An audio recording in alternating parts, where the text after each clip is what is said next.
வணக்கம். தாய் வீடு ஜனவரி 2025. பெண்மையின் மென்மையை மாற்றும் மாதவிடாய் நிறுத்தம். எழுதி வாசிப்பவர் போல் ஜோசப். இவ்வளவு நாளும் அன்பாக அமைதியாக இருந்தவர் ஏனென்று தெரியவில்லை. இப்பொழுது கொஞ்ச நாளா எதற்கெடுத்தாலும் சிடு சிடென்று எரிஞ்சு விழுகிறார் என்று புலம்பும் கணவர்மார். அம்மா இப்போ முந்தி மாதிரி இல்லை, ஆங்கிரி பேர்ட் அம்மா என்று கவலை கொள்ளும் பிள்ளைகள். இப்படி பல வீடுகளில் சட்டென்று மாற்றம் வருவதற்கு என்ன காரணம்? பெண்களின் மென்மைக்கு காரணம் அவர்களுக்குள்ளே இருக்கும் அந்த ஹோமோன்கள் தான். பெண்களை தெய்வமாக போற்றுகிற சமூகம் எங்கள் சமூகம்.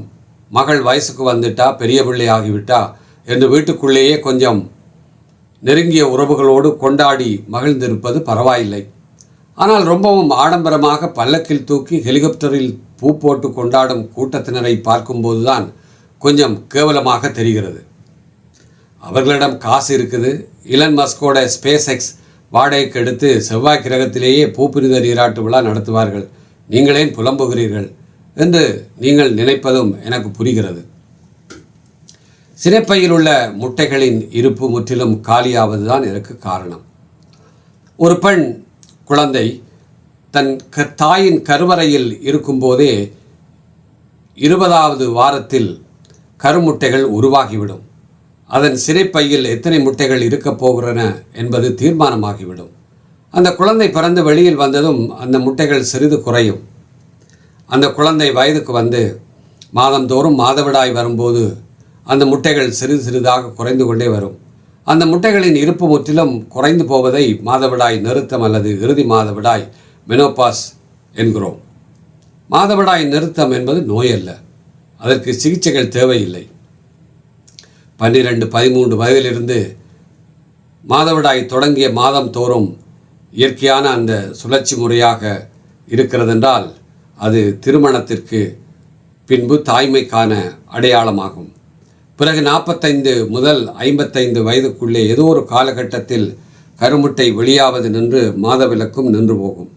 இப்படி மாதவிலக்கு நிறைவடையும் வயது ஒரு பெண்ணின் பழக்க வழக்கங்கள், வாழ்க்கை முறை, உணவு, மனநிலை, இனம், பாரம்பரிய இயல்புகள், இதர நோய்கள் இப்படி பல காரணிகளால் தீர்மானிக்கப்படுகிறது. இந்த மாதவிடாய் நிறுத்த காலகட்டத்தில் ஒரு பெண் பல்வேறு விதமான உள உபாதைகளை சந்திக்க நேரிடுகிறது. இது ஏன் எவ்வளவு பாரதூரமான பிரச்சனையா? ஏனென்றால் இந்த உபாதைகள் சிலருக்கு மாதக்கணக்காக, ஏன் பலருக்கு வருடக்கணக்காகவும் தொடரலாம். சிலருக்கு ஒரு தீவிர பிரச்சனையாகி விவாகரத்து, தற்கொலை என்றெல்லாம் நடந்த பல நிகழ்வுகளும் உண்டு. இந்த பிரச்சனைக்காக ஆலோசனைக்காக வந்த ஒரு பெண்மணி சொன்னது எனக்கு இன்னும் நினைவில் இருக்கிறது. இந்த மெனோபாஸ் மூட் ஸ்விங் பிரச்சனையால் தற்கொலை செய்ய முயன்றேன். நான் வேலை செய்த பணியிட மேலதிகாரியுடன் சண்டை போட்டதால் நல்ல வேலையும் பறிபோய்விட்டது. கணவரையும் தற்காலிகமாக பிரிந்து 2 பிள்ளைகளோடு நிற்கதியான நிலையில் நிற்பதாக கண்ணீரோடு தன் வாழ்க்கையின் மாதவிடாய் நிறுத்தத்தின் கருப்பு நினைவுகளை பகிர்ந்து கொண்டார். சில பெண்களுக்கு எந்த பிரச்சனையுமின்றி மாதவிடாய் நிறுத்தம் வருவதும் போவதும் தெரியாமலே கடந்து போவதும், சிலருக்கு அதிக இரத்தப்போக்கினால் கருப்பையை அகற்றி செயற்கையான மாதவிடாய் நிறுத்தம் சர்ஜிக்கல் மெனோபாஸ் உண்டாக்குவதும் அவரவர்களின் ஹோமோன்களின் மாறுதல்களின் விளையாட்டு தான். நம்ம மூளைக்கு நடுவில் பிட்யூட்ரி என்ற ஒரு தலைமை சுரப்பி இருக்கிறது. அவர்தான் நம்ம உடலில் பல செயல்பாடுகளை ஒழுங்கமைக்கும் முக்கிய பதவியில் இருக்கிறார். அதனால் மூளைக்கு அருகிலேயே அவருக்கு மட்டும் ஒரு தனி இருப்பிடம், பல பொறுப்புகளும் வழங்கப்பட்டுள்ளது. இந்த சுரப்பியில் இருந்துதான் பல ஹோமோன்கள் சுரக்கிறது.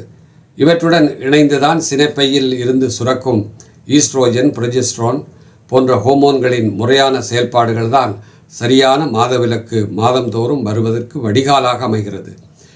இவற்றின் ஒழுங்கமைப்பினால்தான் தாம்பத்தியத்துக்கு பின்பு கருக்கட்டல் நடைபெற்று குழந்தை பேருக்கும் இந்த சுரப்பிகள் தான் முன்னிலை வகிக்கின்றன. சில பெண்களுக்கு கருப்பையில் கட்டிகள், ஃபைப்ராய்ட் அல்லது எண்டோமெட்ரியோசிஸ் மற்றும் சினைப்பையில் கட்டிகள், ஓவேரியன் சிஸ்ட் போன்றவை இருப்பின் அதிகமான இரத்தப்போக்கு ஏற்படலாம். மற்றும் ஈஸ்ட்ரோஜன் என்ற ஹோமோன் இருக்கும் வரைதான் பெண்மையின் தன்மைகள் பேணப்படுகிறது. இல்லையென்றால் உடலில் மற்றைய சுரப்பிகளின் செயற்பாடுகளையும் வளர்சிதை மாற்றங்களையும் பாதிக்கும். உதாரணமாக தைராய்டு சுரப்பியுடன் ஈஸ்ட்ரோஜன் இணைந்து செயல்பட்டால்தான் எலும்புகளின் உறுதிக்கு தேவையான கல்சியம் எலும்புகளில் சேமிக்கப்படும். ஆகவேதான் மாதவிடாய் நிறுத்தத்துக்கு பின்பு எலும்புகளில் பலமிழந்து ஒஸ்டியோபொரோசிஸ் என்ற எலும்பு இளகல் நோய் உண்டாகி உடல் வளைந்து கூனலாகி இலகுவாக எலும்புகள் உடைந்து போவதற்கான வாய்ப்புகள் அதிகமாகிறது. 45 வயது முதல் 55 வயது வரை எட்டிவிட்ட பெண்ணுக்கு 6 மாதம் முதல் 1 வருடத்திற்கு மாதவிடாய் வரவில்லை என்பதே மாதவிடாய் நிறுத்தம் என உறுதி செய்யப்படுகிறது. மாதவிடாய் நிறுத்தம் உறுதியான பிறகு அந்த பெண்ணுக்கு சினைப்பைகள் வேலை செய்யாது, கருமுட்டை வெளியேறாது என்பதால் கர்ப்பம் தரிக்க வாய்ப்பில்லை, மாதவிடாயும் வராது. பெரிமெனோபாஸ் என்பது முழுமையான மாதவிலக்கு நின்று போவதற்கு முன்னரான காலம். பிந்திய மாதவிடாய் நிறுத்தம் என்பது மாதவிலக்கு முழுமையாக நின்ற பிறகு தொடர்ச்சியாக வருகிற காலம். இவற்றை நிலைமாறு காலம் என்று அழைக்கலாம். இந்த காலத்திலேயே பல பெண்களுக்கு உடல் உள உபாதைகள் வெளிப்படத் தொடங்கும். பெரும்பாலான பெண்கள் சிரமப்படுவது ஹாட் ஃப்ளாஷ் என்கிற பிரச்சனையால் தான். உடம்பு திடீரென சூடாகும், உடனே குளிர்ச்சி அடையும், திடீரென வேர்த்து கொட்டும், இதயமும் படபடக்கும், குளிர்ச்சியான இடங்களிலும் வேர்க்கும். இதனால் எப்போதும் பதட்டத்தோடு குளிருக்கும் நெருப்புக்கும் நடுவில் அங்கும் இங்கும் அமைதியற்று அலைந்து கொண்டிருப்பர். உடல் ரீதியான பல்வேறு மாற்றங்கள் உண்டாகும். உடல் பலமிழந்து வலுவிழந்து அதுபோன்ற உணர்வுகளும், மூட்டுகளிலும் தசைகளிலும் இனம் புரியாத வலி, முடி உதிர்தல், தைராய்டு சுரப்பியில் குறைபாடுகள், மார்பகங்களில் மாற்றமும் வலியும், உடல் பருமன் அதிகமாகும், வயிற்றில் சமிபாட்டு குறைபாடு, பசியின்மை அல்லது தீவிர பசி, தோலில் வறட்சி, சிறுநீர் பாதைகளில் தொற்றும் எரிச்சலும் அழற்சியும் உண்டாகும்.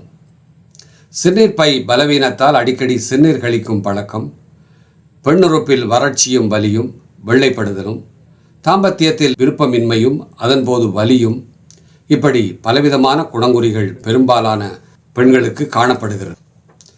மனநிலையில் பாரிய மாற்றங்களும், குறிப்பாக மனநிலை சட்டென மாறும்.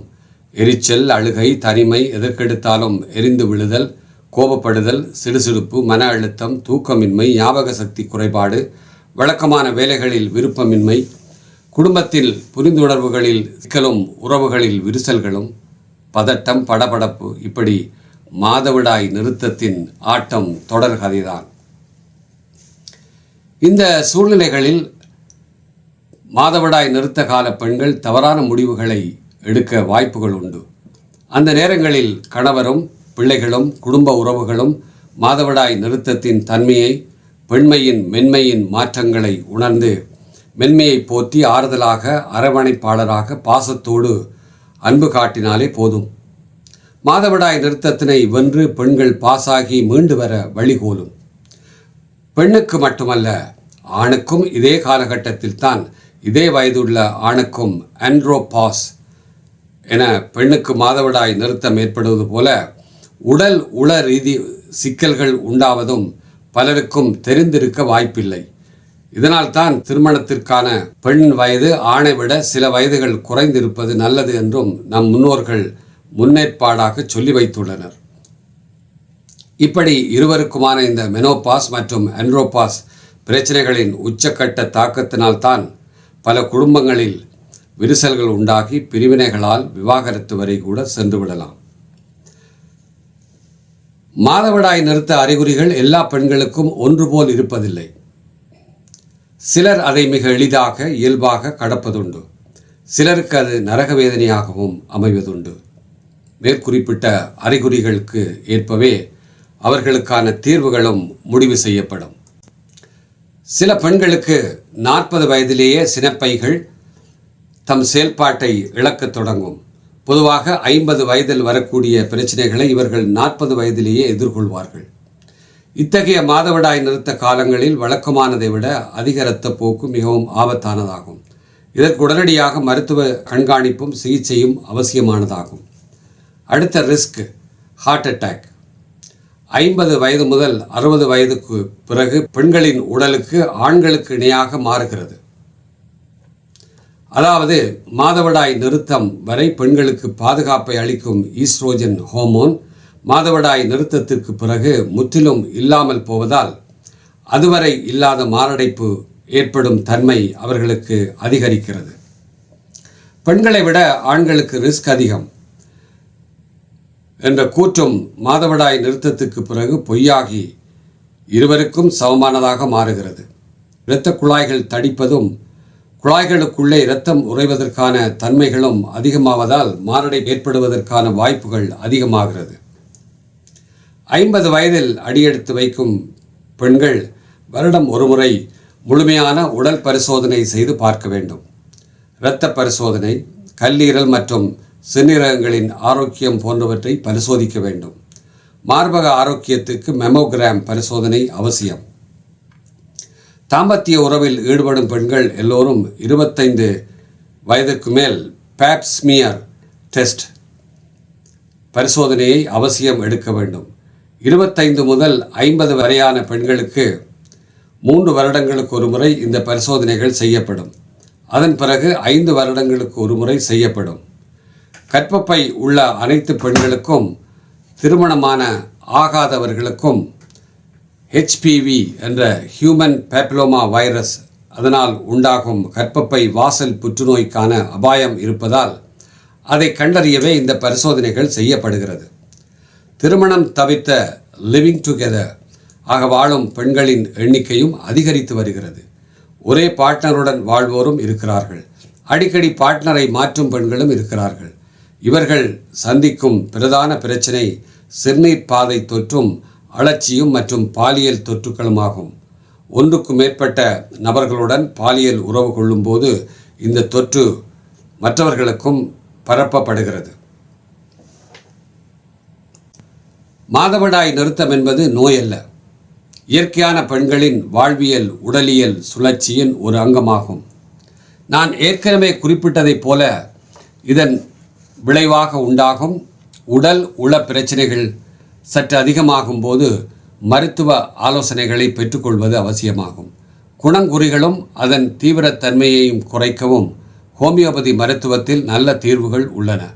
குறிப்பிட்ட பிரச்சனைகள் உள்ள பெண்களின் உடல் உள குடும்ப சமூக மற்றும் அவர்களுக்கு இருக்கக்கூடிய இணை நோய்கள், நோயாளியின் வரலாறு, பின்புலம் போன்றவற்றை அடிப்படையாக வைத்து ஹோமியோபதி மருந்துகளை தேர்வு செய்து கொடுக்கிற பொழுது முழுமையாக நலமடைய வாய்ப்புகள் உண்டு. அதை விடுத்து ஹோமோன் தெரப்பி என்ற சிகிச்சை முறைகளை மேற்கொள்ளுவோருக்கு பல பக்க விளைவுகள் ஏற்படலாம். இயற்கைக்கு மாறாக செயற்கையான ஹோமோன்களை உடலுக்குள் பல்வேறு வழிகளில் செலுத்தும் போது அவை உடலில் பல மாற்றங்களை உருவாக்கும். அத்தோடு இதனால் மார்பகங்களிலும் கருப்பையிலும் சினைப்பையிலும் புற்றுநோய்கள் உருவாக வாய்ப்புள்ளது. அது மட்டுமல்ல, இரத்தத்திலும் மாற்றங்களை இந்த ஹோமோன்கள் ஏற்படுத்துவதால் ஸ்ட்ரோக் என்ற பக்கவாதம் மற்றும் மாரடைப்பு போன்றவையும் வர வாய்ப்புள்ளது. மேலும் விழிப்புணர்வும் புரிந்து கொள்ளுதலுமே இதற்கான முதல் தீர்வு. கூட இருக்கும் குடும்ப உறவுகள் நிலைமையை உணர்ந்து அன்பாகவும் ஆதரவாகவும் அரவணைப்போடு இருப்பது மிக முக்கியமானதாகும்.